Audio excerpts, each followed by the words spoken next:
afternoon, good evening. This is Skill Sharp. Like and share, comment. Today's discussion is on the ovaries, and then we will zoom to menstrual cycle.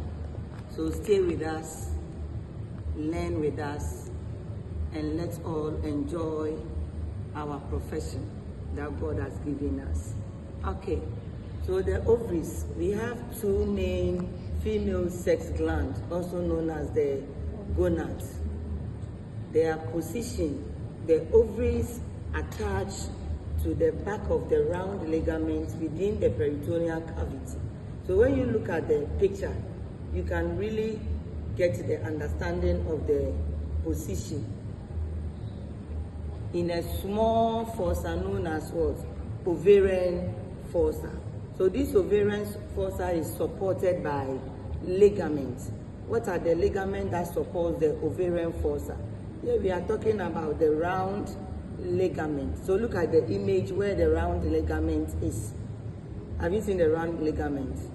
Yes, we also have the broad ligament.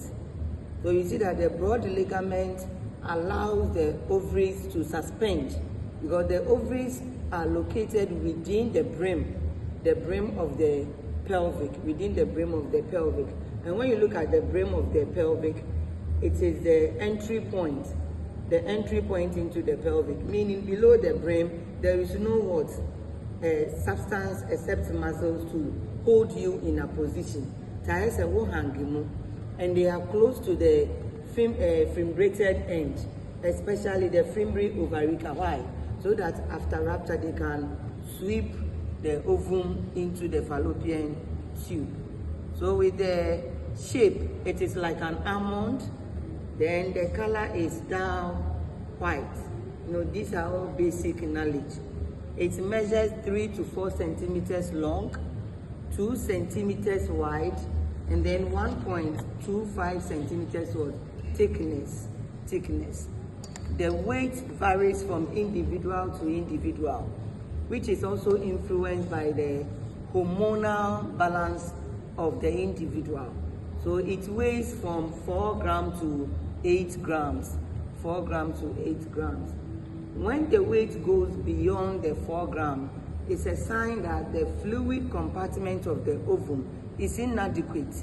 And when we get to the menstrual cycle, you will note the importance of the fluid within the ovum and why it facilitates ovulation and why some women does not ovulate. Yeah. And then when the weight also goes beyond 8 grams, here we can also talk of what?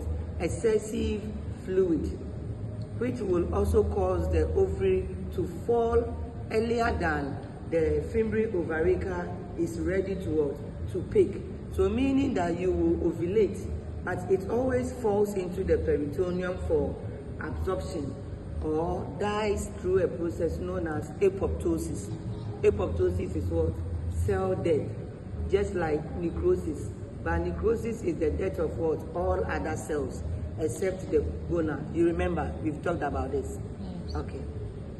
Now with the development, our girl is still not in.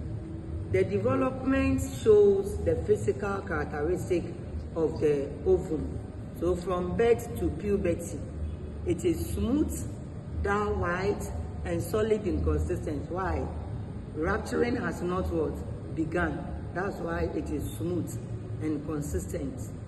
Then when the woman gets to the menstrual phase, because of the constant rupture of the ovum every month, it leaves the ovum larger. Why is it larger? Inflammatory process. Whenever there is inflammation, there is fluid gushing into that site, right? Making the ovum look larger. And then the surface become irregular. And it looks like a walnut rather than the almond. So these are all revision. Then with the postmenopausal phase, here there is low secretion of estrogen and progesterone, right? There is also degenerating of the cells, as the total cells within the individual. So this causes the ovum to look smaller, shrinkle, and then covered with what? Scar tissue. This scar tissue are from the constant rupturing. So one will ask, is it that all women go through the rupturing? Not all women go through the rupturing. We will discuss that later. So when it ruptures, then it means you have ovulated. I haven't seen you before. This is your first time joining us. Or is your hairdo? She is excited. It's your hairdo. Or today you are from night. So you look a bit down than your usual expression. What break? Madam, at this level, okay. So before puberty, the ovaries are what?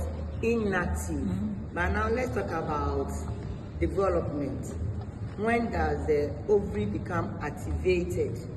When does the ovary become activated? But before then, let's discuss the micro.